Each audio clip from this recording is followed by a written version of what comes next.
Good morning, and thank you for joining us this morning. I'm here with two physicians from the Mayo Clinic in Rochester, Minnesota, Dr. Dan Ma, who is an assistant professor in radiation oncology and an expert in treating head and neck cancer, and Dr. Eric Moore, who is a professor of head and neck surgery. Doctors Ma and Moore are co-directors of the Oropharyngeal Cancer Multidisciplinary Clinic at the Mayo Clinic, and they are going to talk to us today about tonsil and base of tongue cancer, human papillomavirus, and its relationship to cancers in the throat, and state-of-the-art care and clinical trials currently ongoing for treatment of patients with HPV-related cancer. I'd like to say thank you, Dr. Ma and Dr. Moore, for joining us this morning. We'd like to start our discussion this morning by talking to Dr. Moore and asking you to explain exactly what is HPV, and are there different types of HPV? Thank you, Jamie. I really appreciate you setting this up and giving us an opportunity to share this information. I want to say a little bit about my colleague. Dr. Ma is an expert in treatment of cancer of the head and neck with radiation therapy and proton beam radiation therapy, and together he and I have organized a clinic for patients, particularly with this type of cancer. HPV is a ubiquitous virus that most people in the country are exposed to at one time of their life or another. So it's really not possible for you to live a life out in a community and not be exposed to HPV at some time. And most people contract HPV virus and probably don't even know about it and have a very subclinical or asymptomatic course, at which point their body's immune system clears it and then they go on with their life. But a certain unfortunate few will contract the virus and end up with a chronic infection for reasons we don't particularly understand, where they won't clear the virus totally from their body. They may not have any symptoms of the virus for years, but they'll still harbor the virus, and it will be sort of slowly proliferating in their body. And it's that particular situation with what we call a high-risk HPV virus that will then lead to cancers in some people of their tonsil and base of tongue. So most people see at least one strain of HPV virus in their lifetime. There's many different strains. Most of those strains don't cause cancer, but the high-risk types in some people can cause a chronic infection and then lead to a cancer. And we're in the midst in this country of sort of an epidemic of HPV-related cancer, where more and more people each year are maybe contracting the virus and certainly developing the cancer, which gives us a unique opportunity to study this population and come up with treatments. Great. And Dr. Ma, can you talk a little bit about how the HPV virus can cause cancer in the throat? Thank you so much, and thank you for setting this up again. So HPV-related throat cancers are very different than the throat cancers that we traditionally associate with throat cancers. If you go back 1-2 decades ago, anyone coming in with a throat cancer, they had cancers because of large exposure to tobacco previously, or large exposure to alcohol previously. This HPV virus uses a completely different mechanism for generating cancer. It makes there are products that the virus makes and mutations that the virus causes that make cells live longer, divide faster, and lose some of the regulation that we generally associate with cells. And over the course of decades, these cells slowly transform into cancer. So if someone develops a HPV-related cancer and comes to us and asks, hey, did I get this infection 6 months ago, 1 year ago? We tell them, no, this is something that you've had kind of sitting under the radar for many decades before it came to pass that you were having cancer and were discovered to have cancer. Because the mechanism that's used to have the HPV virus change an ordinary cell into cancer cell is very different than that from tobacco, smoke, or alcohol. This tends to be a very different population of patients that develop these types of cancer. We tend to see the patient population for HPV-related cancers to be younger. They tend to be non or seldom smokers, and they tend to be people that are generally quite active and otherwise would not have been thought to be at risk of cancer. So this is really a fascinating point, right? Because most of these patients first of all, don't think that they would have a cancer because they don't have the typical things associated with a cancer lifestyle, such as long-term tobacco use, heavy alcohol use, or the two together. And most physicians, right, who see these patients don't say, well, this healthy 35-year-old person with a lump in their neck probably doesn't have a cancer, because they don't associate the typical cancer lifestyle with that patient. So, Dr. Ma, do HPV-related throat cancers differ from other types of throat cancer? They definitely do. They differ both in the patient population that we see them in, just as Dr. Moore was alluding to earlier. But this is a cancer that responds very well to our types of treatment that we have available to them. This is a type of cancer that if we catch it in time, that it hasn't spread outside of the throat to elsewhere inside the body, like the lungs or the liver. It's a cancer that either through radiation therapy, chemotherapy, or the combination of surgery is a cancer that we can cure quite well. And that's part of what our discussion will be today. We'll be talking about different ways that we can treat this cancer, ways that we can catch this cancer, and I think it will be a great chance for us to talk about some treatments that are available. Yeah.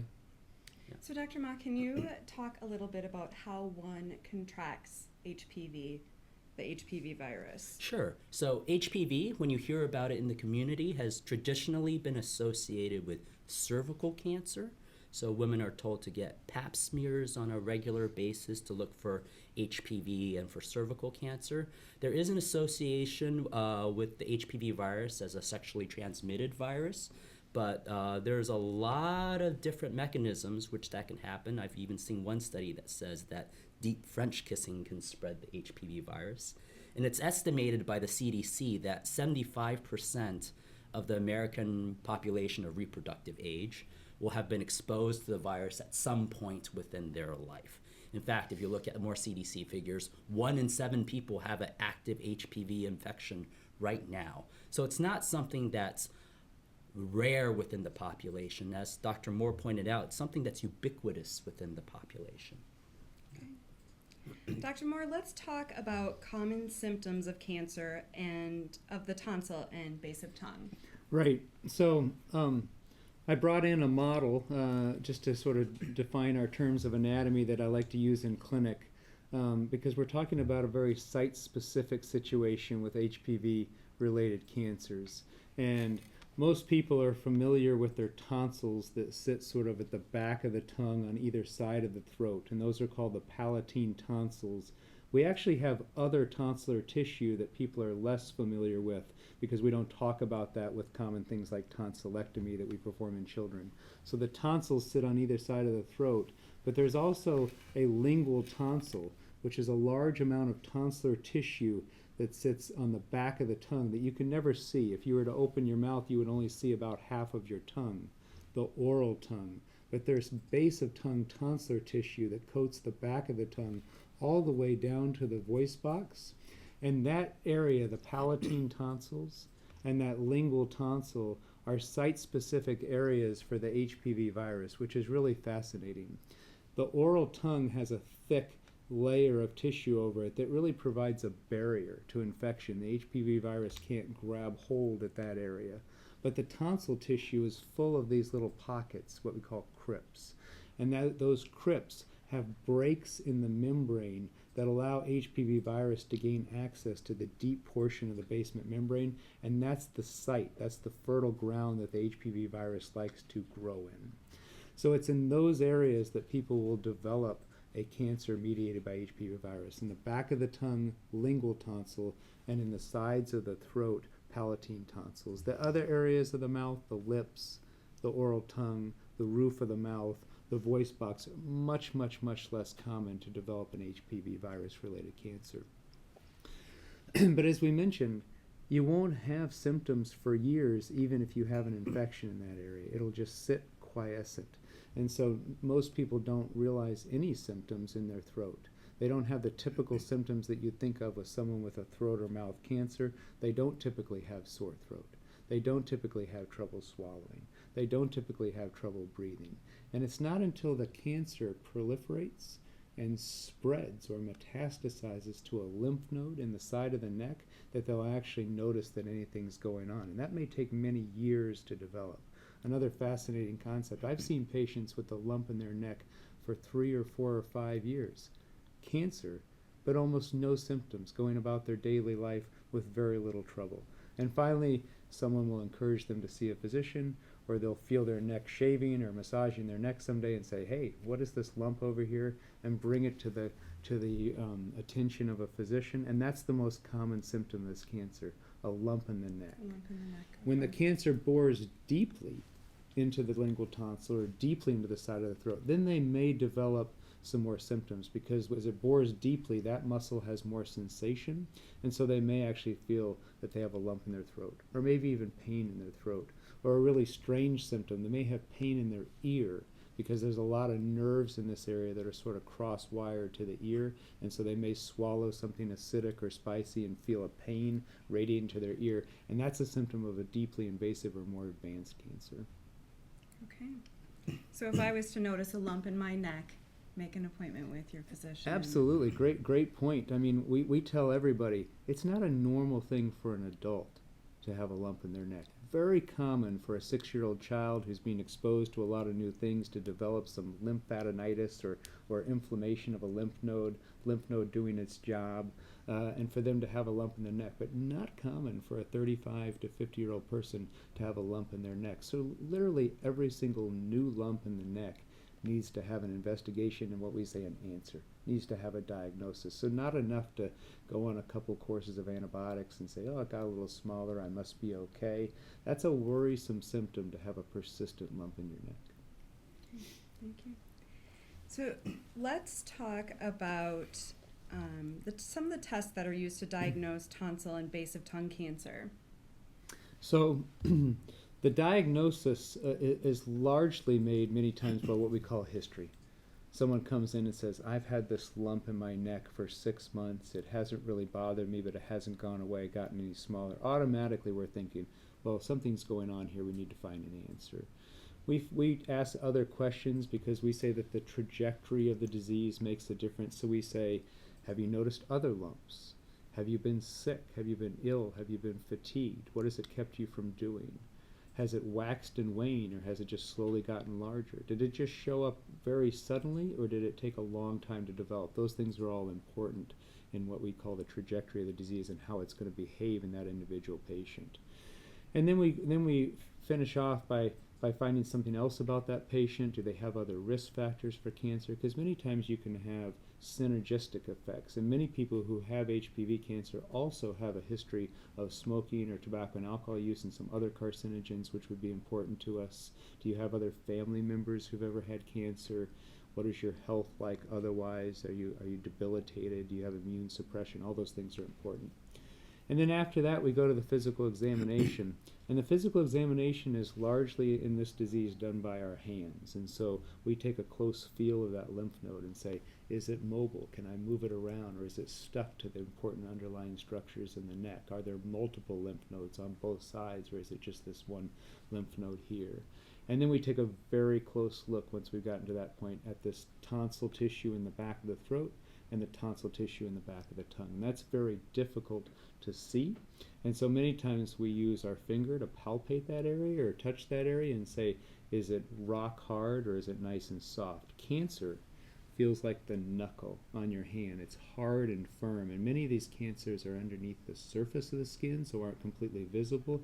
It's a common thing for people to tell me, well, several people have looked in there and not been able to see this, and I understand that because many of these cancers aren't obvious when you look at them, but if we feel the back of the tongue, which most people don't appreciate, but it just takes a quick feel to check that area, or the tonsil, we'll feel this acorn kernel in there that will give us an idea that something's wrong and where it is. And then finally, we use small instruments and telescopes and things to look all the way down the back of the throat to make sure that the rest of that area looks okay. Once we've gotten to the point where we think, well, there's something here on this palatine tonsil over here on the back of the tongue, there's a lymph node here in the neck, we need a tissue diagnosis. We need a biopsy, because not all the things that will cause that are cancers, and not all the things that are cause that are HPV-related cancers. Some of them might be other types of tumors. And so we need to figure out, is it a cancer and what type is it? And the best way for us to get a tissue diagnosis is with some minimally invasive way that's not going to cause a lot of bleeding or swelling or discomfort to the patient, but just going to give us our answer in a high percentage of times. And the most common way that we diagnose these cancers is with what's called a fine needle biopsy.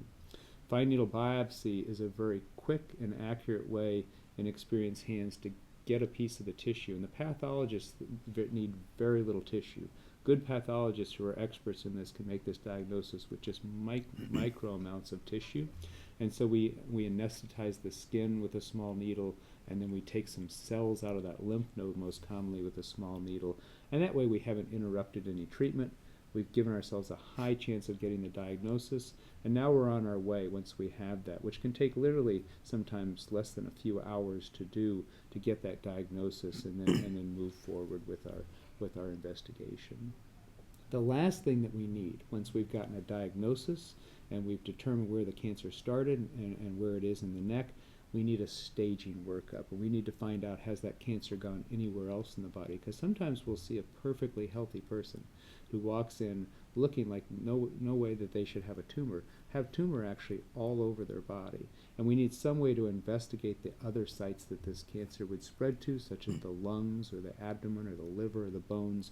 And most commonly we use some type of imaging study like a CT scan or a CT PET scan to look at the body. These tumors show up very well on PET scan, and that way we've got our diagnosis, we know what it is, we know exactly how far it's spread, and then we're well on our way in our clinic to determine what's the best treatment for that patient. Great. Can we talk a little bit about how oropharynx cancer is treated?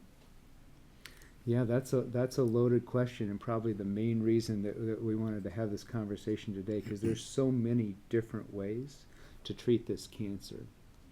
I'll back up to something that Dr. Ma said, and that's that, if you walk into our clinic and you have this cancer, we say, it's your lucky day.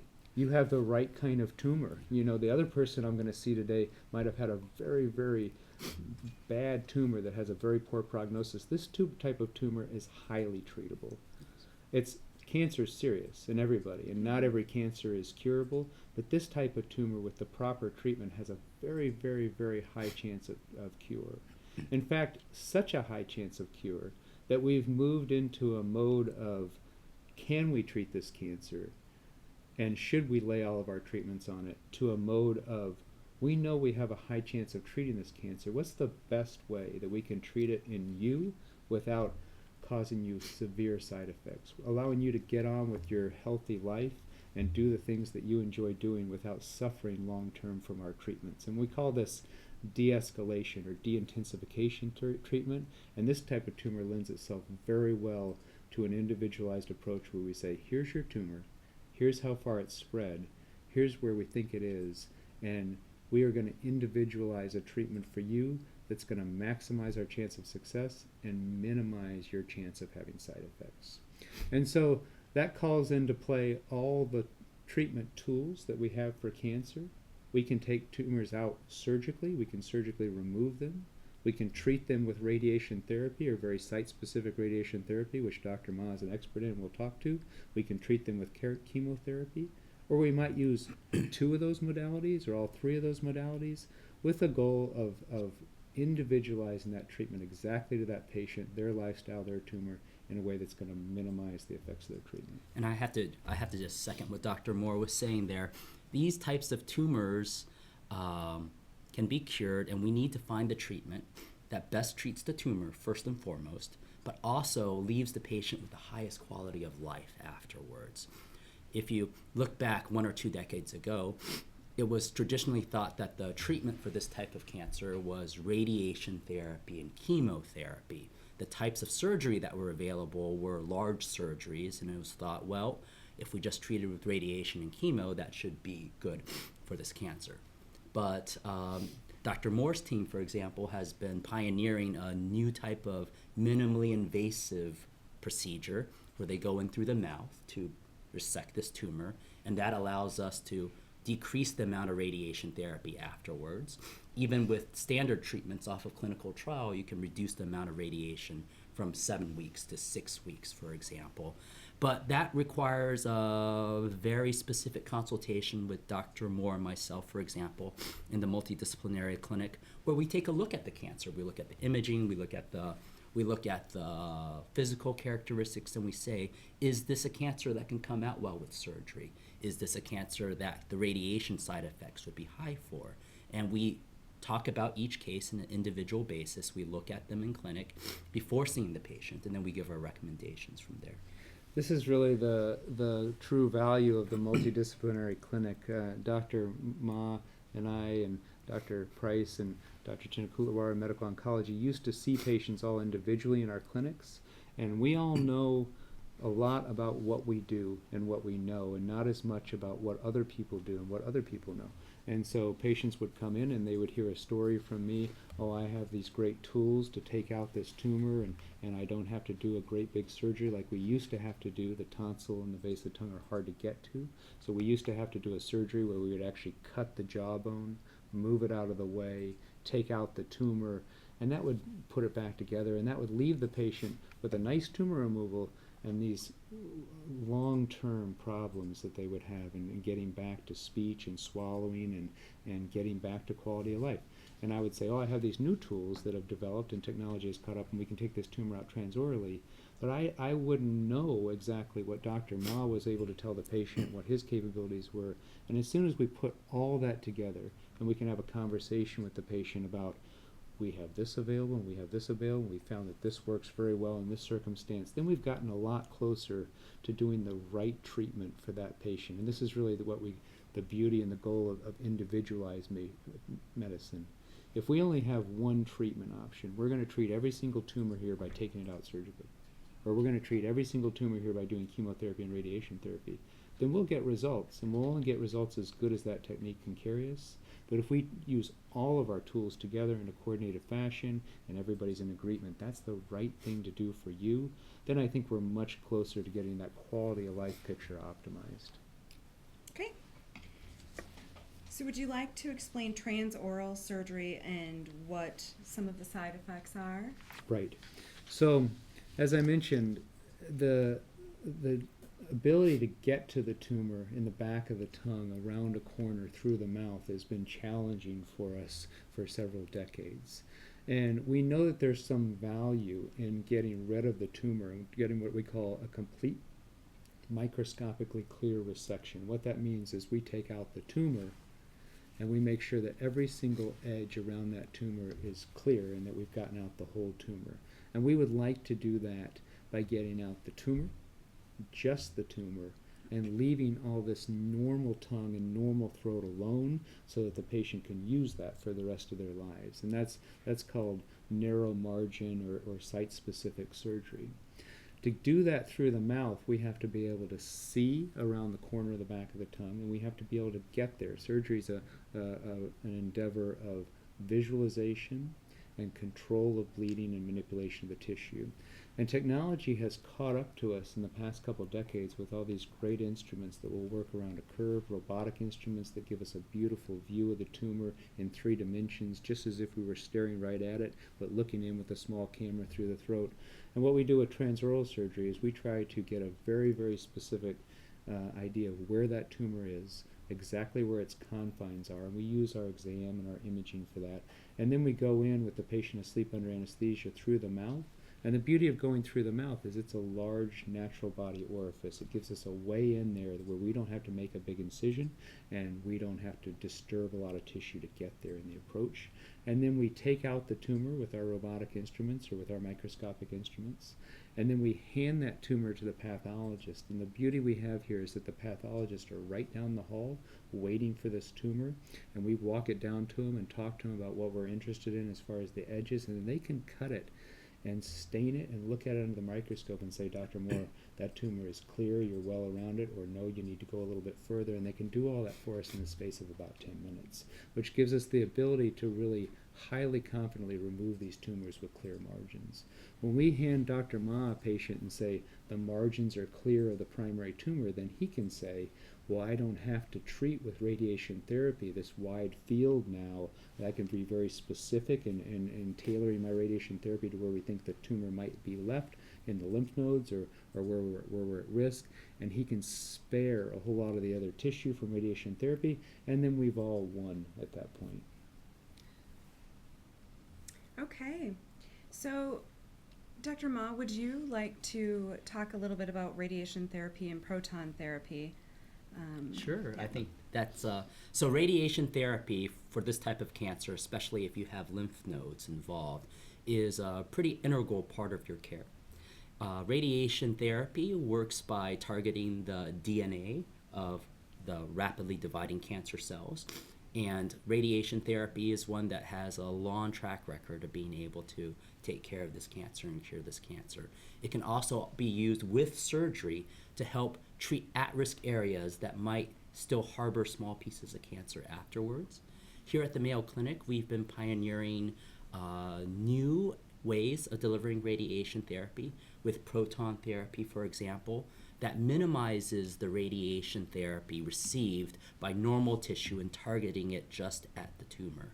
Proton therapy, just as a quick segue, is a way to deliver radiation that's just as effective as the standard types of radiation, but is much more focused compared with other types of treatment. So a lot of the research here at the Mayo Clinic with the radiation perspective is how can we reduce the amount of radiation that these patients get so they don't have long-term side effects of dry mouth and problems with swallowing.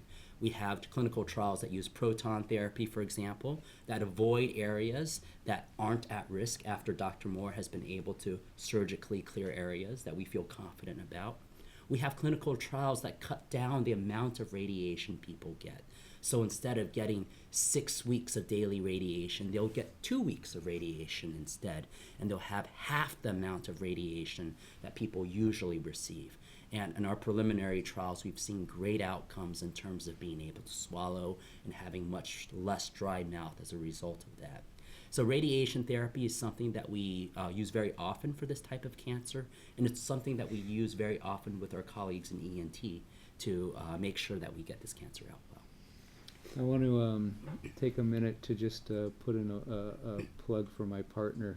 Dr. Ma is very modest, but he's an innovator in this particular course of treatment, doing things that almost nobody else in the world is doing.